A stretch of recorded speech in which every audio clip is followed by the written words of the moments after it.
कुंभ के बाद संभवतः कांवड़ यात्रा सबसे बड़ा धार्मिक समारोह है, धार्मिक उत्सव है।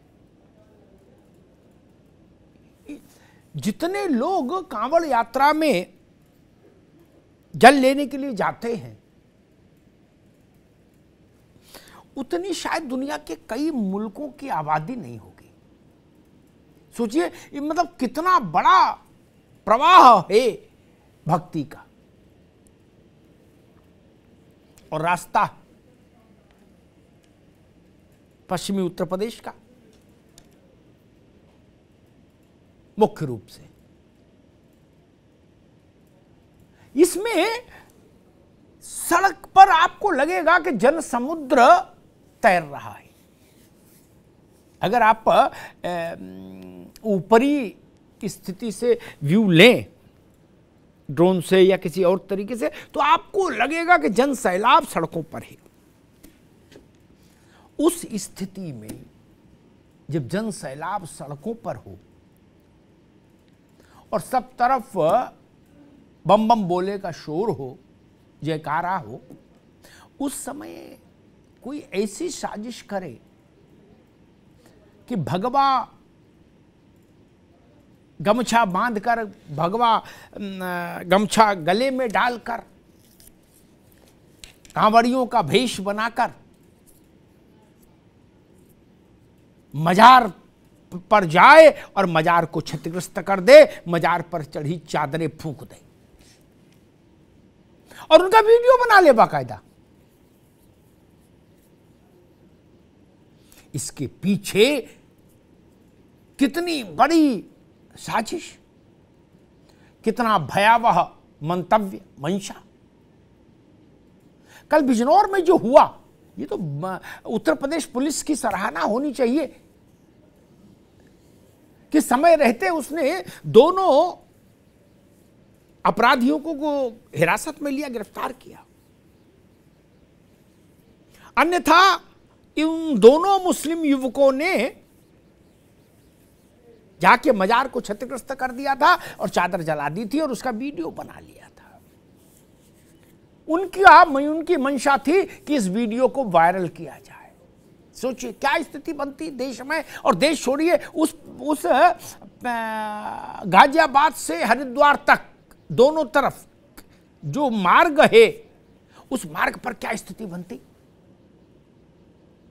जहां लाखों लाख आदमी सड़क पर हो, वहां ऐसा वीडियो वायरल हो जाता तो क्या दृश्य बनता। बहुत खतरनाक परिस्थिति बनती है। अभी हम और आप उसकी कल्पना भी नहीं कर सकते कि होता क्या अगर वो पकड़े नहीं जाते। उनके पीछे की मंशा देखिए, उनका दुस्साहस देखिए, उनकी मनोवृत्ति देखिए, उनकी प्रवृत्ति देखिए। दोष आता कांवड़ियों पर कि कांवड़ियों ने एक धर्म विशेष के धार्मिक स्थल को क्षतिग्रस्त कर दिया। ये कैसी मानसिकता है, ये कैसा चिंतन है। ये ठीक है कि कुछ दृश्य हमने ऐसे भी देखे, अमरोहा हो, संभल हो, जहां जब कांवड़ की यात्रा गुजर रही है तो मुस्लिम परिवारों ने आकर उन पर फूल भी बरसाए। लेकिन वो दृश्य एक है, लेकिन ये दृश्य विशेष है। इसके पीछे का मंसूबा सब धो देता। तेजाब ही तेजाब दिखता और कुछ नहीं दिखता। स्थितियां बदल नहीं रही। उदयपुर में एक कांड हुआ था कन्हैया का, दुनिया हिल गई थी। मध्य प्रदेश में निशंक राठौर नाम का एक नौजवान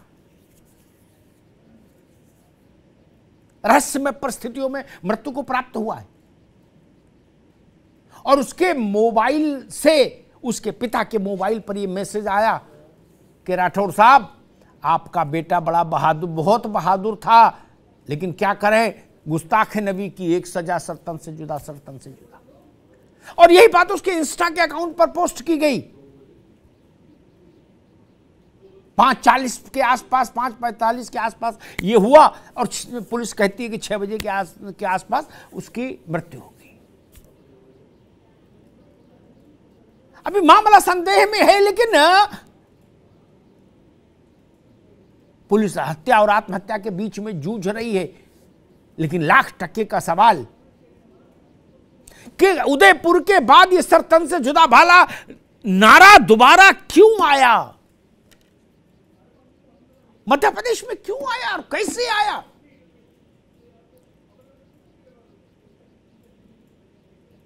और कल जो बिजनौर की घटना हुई और आज जो मध्य प्रदेश की घटना है,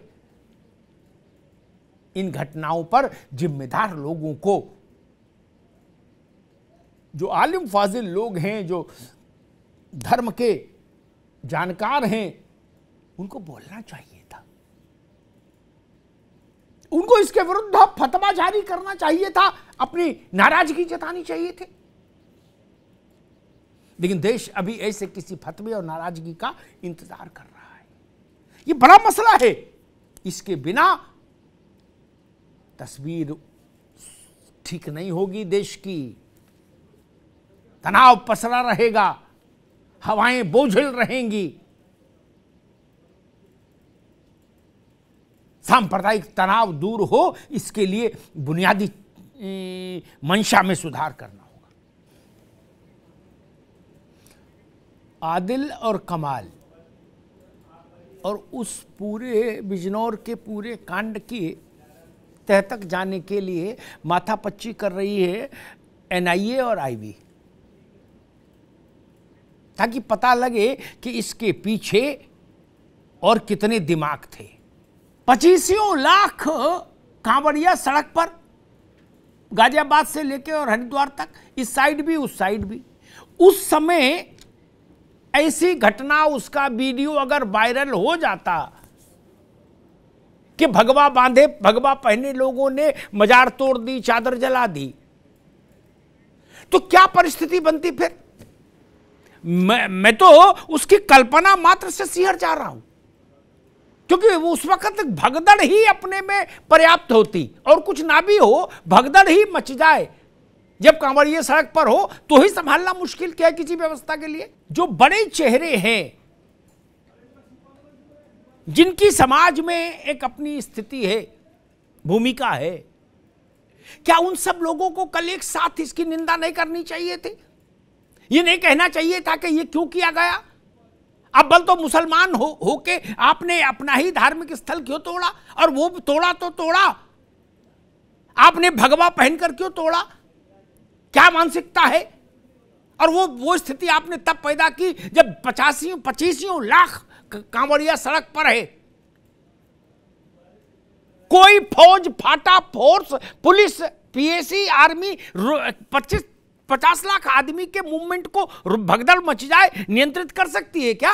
ये बात मुझे इसलिए समझ नहीं आई जो आपने कहा कि मजार मानने वाले और ना मानने वाले दोनों। अगर ये बात मान ले, एक सेकंड, अगर ये प्रमाणित हो जाता कि ये किसी 2 कांवड़ियों ने तोड़ दी, तो लड़ने सब आते, मानने वाले भी और ना मानने वाले भी। मैं अभी सरल भाषा कर, मैं चरारे शरीफ तक नहीं जा रहा। मित्र एक मिनट, देश के गणमान्य मुस्लिम स्कॉलर्स, धर्मगुरु इसकी निंदा में सामने क्यों नहीं आए? ये सवाल है बस, अभी इतना, दुनिया की कहानी नहीं। होता क्या, बड़ा टेक्टिकल खेल है ये, रणनीतिक है ना, इसको हम समझते हैं, कॉमन आदमी तो नहीं समझ पाएगा, लेकिन मेरी समझ में आता। होता क्या है कि हिंदुओं के बिहाफ पर निंदा करने के लिए हम किसी गुमनाम व्यक्ति को मान लीजिए सामने कर दें, क्या बोले मेरे रामलाल ने निंदा की तो थी, ये देखो आया था ट्वीट रामलाल का, हु नोज रामलाल। अच्छा, जो जानता भी वो मानता नहीं, मान लो जानता भी है रामलाल को, मानता नहीं। हिंदुओं पर अगर निंदा करनी है तो देश के 4 मान्य शंकराचार्य, जो आदि गुरु शंकराचार्य के समय से चले आ रहे हैं, उनसे निंदा आनी चाहिए। उस निंदा के सुर में सुर रावत साहब मिलाएं, कौशलकांत मिलाएं। हर समाज में कुछ लोग होते हैं, आप उनको चाहो या न चाहो, क्या सुनी उन्हीं की बात जाती है कॉमन आदमी में, वो लोग सामने आने चाहिए जिनकी बात हिंदुस्तान का मुसलमान सुन के निकल पड़ता है। कल जो घटना घटी है निशंक राठौर की मध्य प्रदेश में, छोटी घटना है क्या? उसके बाप के मोबाइल पर उस बच्चे के मोबाइल से क्या मैसेज गया? राठौर साहब, आपका लड़का बहुत बहादुर था, लेकिन हम क्या करें, गुस्ताख नबी की एक सजा, सरतन से जुदा, सरतन से जुदा। यह है स्थिति। बराए नाम निंदा होगी तो परिस्थितियां नहीं बदलेंगी। मैं सोच नहीं पा रहा हूं, जिन भी लोगों ने कांवड़ को खुद उस यात्रा को कवर किया है या व्यवस्था में रह के देखा है या संचालित कराई है चीजें से, जैन साहब तो डीजीपी रहे हमारे प्रदेश के, वो लोग जानते हैं कि उतना बड़ा जनसमुद्र केवल कुंभ में होता है, उसके अलावा कभी नहीं होता। ठीक, उसमें भगदड़ भी मच जाए, आजकल हर हाथ में तो मोबाइल है, तो कोई व्यवस्था काम नहीं आती। ये तो ईश्वर की बड़ी कृपा है, भोलेनाथ की। उत्तर प्रदेश पुलिस को बधाई कि ऐसी परिस्थिति नहीं बनी, योगी आदित्यनाथ के एडमिनिस्ट्रेशन को बधाई, वरना क्या स्थिति बनती। और उसको इतने ठंडे ढंग से ले लिया गया कि भाई ठीक है। वो एग्रेसिवनेस मुझे नहीं दिखाई दी जो आनी चाहिए थी निंदा के लिए। देखो भाई, मैं बरेली और देवबंदी के चक्कर में नहीं पड़ रहा। अजमेर शरीफ पर दुनिया के जितने मुस्लिम देश हैं उनमें से तमामों के राष्ट्राध्यक्ष सिर झुकाते हैं आकर के, नहीं। इसलिए अब ये पारसा बनने की कोशिश नहीं होनी चाहिए कि मजार से क्या लेना देना, भाई बहुतों का तो कोई लेने देना नहीं, ना ना, है ना। निजामुद्दीन औलिया, अजमेर शरीफ, देवा शरीफ, चरारे शरीफ, बहुत सारी जगहें हैं, सबकी मान्यता है। मसला ये नहीं, मसला ये कि उस वीडियो से जो परिस्थिति पैदा हो जाती फिर उसको कौन संभालता। इस पर बहस करने थोड़ी ना कि वो मजार प्रोमिनेंट है कि नहीं है, ना ना ना ना। मॉब मेंटेलिटी तो मॉब मेंटेलिटी है मित्र। इतना बड़ा एक कांड हो सकता था, पता नहीं क्या इतिहास हो जाता उस कांड के बाद अगर वो चीजें उसी साजिश के अनुरूप क्रियान्वित हो गई होती। फिर एक कोशिश हुई कि मुरादाबाद में एक गांव में महिलाओं को आगे कर दिया और महिलाओं ने खाट आगे खड़ी कर दी और बच्चे खड़े कर दिए। ये क्या टकराव को आमंत्रित करने की कोशिश होती है। वहीं संभल में कुछ ऐसे भी दृश्य मैंने देखे जहां कुछ मुस्लिम समाज के लोगों ने शरबत है, पानी है, फूल है, इस ऐसे किया कांवड़ यात्रियों के साथ। लेकिन ये जो परिस्थिति, और फिर दूसरा मैं एक कहूंगा, वो जो निशंक राठौर है नौजवान मध्य प्रदेश में, जिसकी लाश रेल की पटरी पर मिली है, ये क्या हो रहा है, कैसी परिस्थिति बन रही है। जो लोग ऐसी हत्याएं किए हैं उनके पक्ष में बचाव में कोई आया क्या? जावेद भाई का भाव अच्छा है, मैं उस भाव की कद्र करता हूं हमेशा से, लेकिन तथ्य ठीक नहीं। मैं बताता हूं, 57 लोग जिंदा भस्मीभूत कर दिए गए साबरमती एक्सप्रेस के 2 कोच में। कुछ दिन की बच्ची गोद में मां बैठी थी लिए, वैसे ही भस्मीभूत हो गई मां और बिटिया। उनके जो लोग पकड़े गए उस जघन्य वारदात में, उनके लिए मुकदमे के लिए पैसा, रोटी, कपड़ा, दुकान, मकान, मिलाई सिलाई जो भी था, बड़े बड़े वकील करना, वो सब जमीयते उलेमाए हिंद ने किया ना। ऐसे में बहुत सारे उदाहरण दे दूंगा, बहुत सारे उदाहरण दे दूंगा, बहुत सारे उदाहरण दे। तब फिर हमारे और जावेद अहमद की कहीं से या फरहत अली को भी शामिल कर ले, हम अपनी नाव में बैठा ले, तो हमारे तीनों की कौन सुन रहा? सही बात। जावेद अहमद को और फरहत अली खान और अमिताभ अग्निहोत्री और ए.के. जैन साहब, रहमत जी, सब लोग बैठ जाए कौशल खान, कुछ सुन रहा है?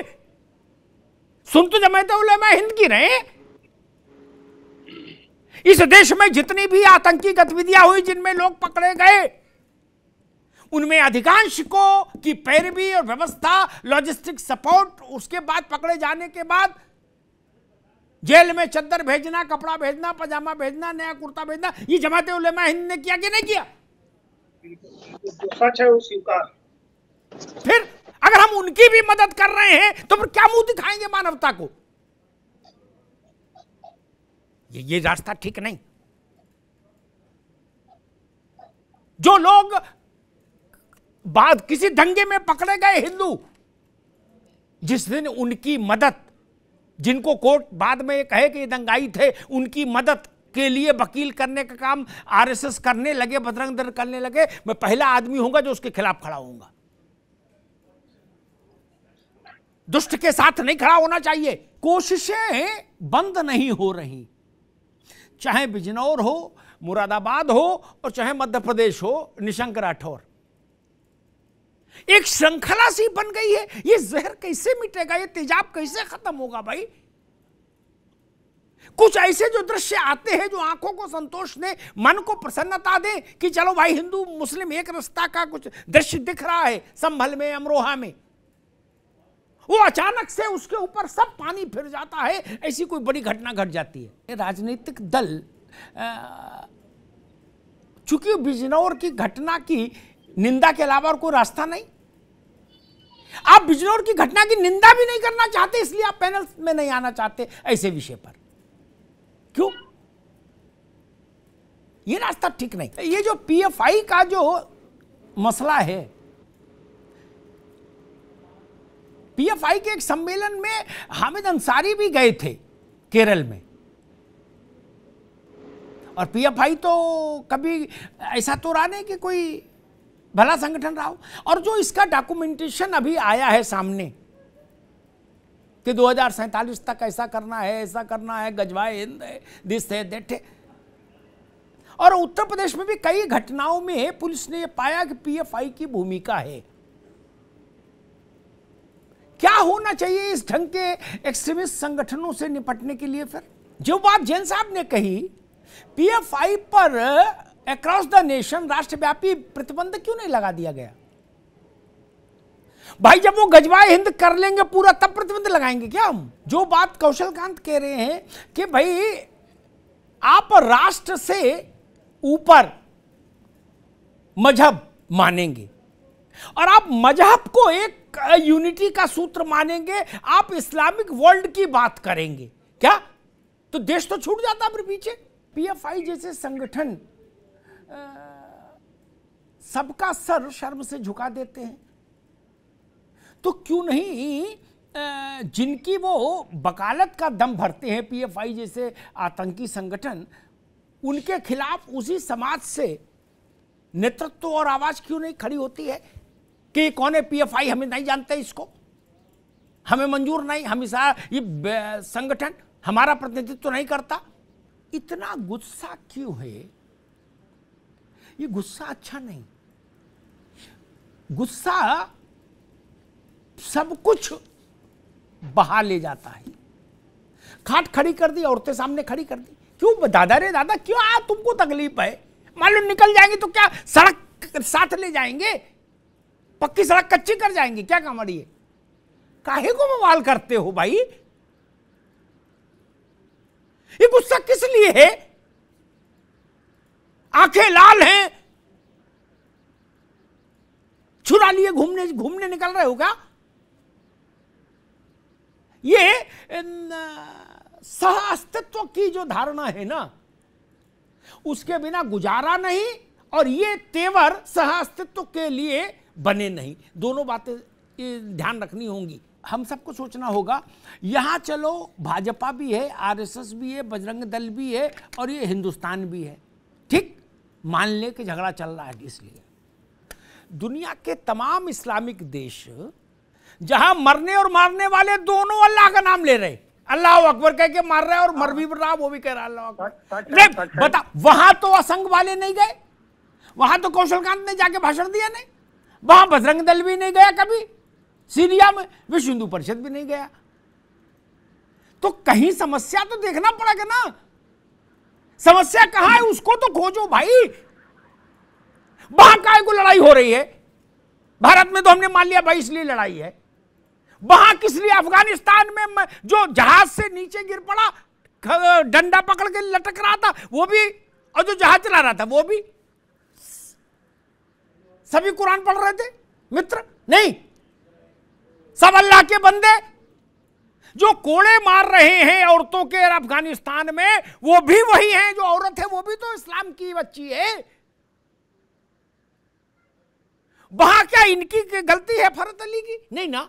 या एचएस रावत वहां गए, रावत जी बताओ कभी अफगानिस्तान, सीरिया वगैरह तो नहीं गए, सूडान वगैरह? मैं 2-3 बिंदु पर ध्यान खींचूंगा सबका। मैं इस बात, कौशलकांत की इस बात से सहमत हूं, कंठ आपका ही होना चाहिए, वही सुना जाएगा। कौशलकांत या मेरा या रावत जी का, जैन सबका कंठ, वो कहेंगे किनका कंठ है? बोले इनका। बोलो ना, ये तो वो है, इनकी बात नहीं सुनेंगे।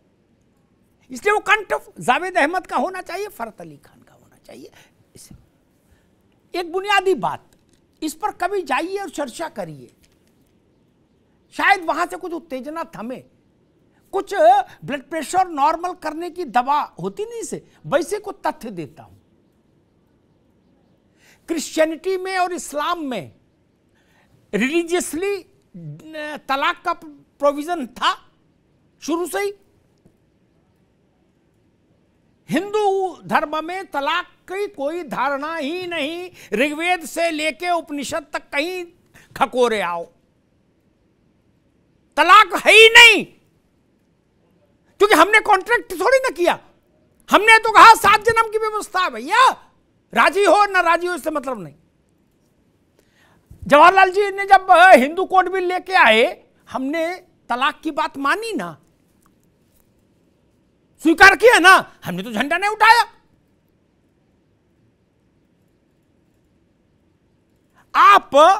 आपसे मतलब जावेद अहमद की बात नहीं कर रहा हूं। कहते हो कि जी हम सिविल मामलों में शरिया कानून को ही मानेंगे, अच्छी बात है। गिलास आधा क्यों भरा रहे? जब शरिया के प्रति श्रद्धा है तो पूरा भर लो, फौजदारी में भी मान लो, इसमें क्या समस्या? कोई गलत बात है, झूठी बात है कह रहा कोई? ये बात जावेद भाई को जाके बतानी चाहिए अपने लोगों के बीच में, फरत अली खान साहब को बतानी चाहिए कि भाई मान लीजिए कौशलकांत मिश्रा इस बात पर सक्रिय हो गए कि नहीं भाई, उन्होंने 1 रसगुल्ला मांगा, हम 2 देंगे मोहब्बत में, वो सिविल में मांग रहे हैं, हम फौजदारी में भी देंगे, तो क्या स्थिति बनेगी? शराब पीने पर 100 कोड़े। जावेद भाई गलत तो नहीं कह रहा? पराई स्त्री के साथ दुष्कर्म करने पर क्या होगा मैं बोलूंगा नहीं, यहां ठीक नहीं बोलना। चोरी करने में दोनों हाथ जाएंगे। ननकू चोरी करेगा 6 महीने में बाहर आ जाएगा मुंह छुप ताव दे के, क्या? और रज्जाक चोरी में जाएगा तब क्या होगा? मुझसे काहे को बुलवाओगे? गलत मैं नहीं कह रहा, ये बात है कि नहीं है जावेद भाई? वो सच है, सच है। मान लीजिए कौशलकांत जी किसी दिन बड़ा, आपसे कौशलकांत जी मतलब व्यवस्था, आप पर इतना प्यार आ गया कि दिल टोटे टोटे हो गया, और इनने कहा जाओ तुम भी क्या याद रखोगे, टोटल शरिया किया, तो क्या करोगे बताओ? तो क्या करोगे? उसका उत्तर खोजा है कि ये सीरिया तो बनने जाएगा, तो भारत ही रहेगा मित्र। मान लीजिए कोई ऐसी सरकार आ गई जिसमें कोई विचित्र चिंतक आ गया, क्या उसने कहा एनफ इज एनफ, टोटल शरिया करते हैं, देन जैन साहब की बिरादरी भी खुश, क्या कि बवाल कटा, क्या लोड कम हुआ केस का? नहीं, क्योंकि वहां तो तुरंत फैसला, केस चलता ही नहीं, मुकदमा ही नहीं, वहां केस में तुरंत फैसला ही है। क्या महिला के साथ दुष्कर्म किया, 5 मिनट में रिजल्ट हो गया, आप छटपटाते रहो, ब्लीडिंग होती रहेगी, जिंदा बच जाओ आपकी किस्मत, मर जाओ आपकी किस्मत। यही ना फरत भाई, यही है ना। उसमें कोई ये थोड़ी देखता कि आपकी पट्टी भी करेगा। भाई हाथ काटने का हुक्म है, दोनों हाथ काट दो, दोनों हाथ काटे आदमी चलता बना। नहीं, तब क्या होगा? मान लीजिए ये तर्क आया कि अगर आपकी अपनी आस्था है तो वो आस्था संपूर्ण हो जाए, अधूरी क्यों? नहीं, क्यों अड़ते हैं? समाज के कानून को देखिए, देश के कानून को देखिए, उसकी मर्यादा बड़ी है। इस देश की 85% आबादी ने स्वीकार किया कि नहीं स्वीकार किया? उसको लगा कि हाँ भाई ठीक है, दुनिया बदल रही है, बांध के रखेंगे क्या स्त्री को? नहीं, ठीक है, मैं माना ना, वरना हमारे यहां तो कोई है ही नहीं, तलाक शब्द ही नहीं कोई। तब इन बातों को ध्यान रखना होगा। तनाव यहीं से फैलता है। ये कहने में क्या बुराई है कि भाई हम अब वो 1400 साल पहले के कानूनों में तब्दीली करने के लिए तैयार है समय के अनुरूप। अब उतने पुराने कानून चल सकते हैं क्या?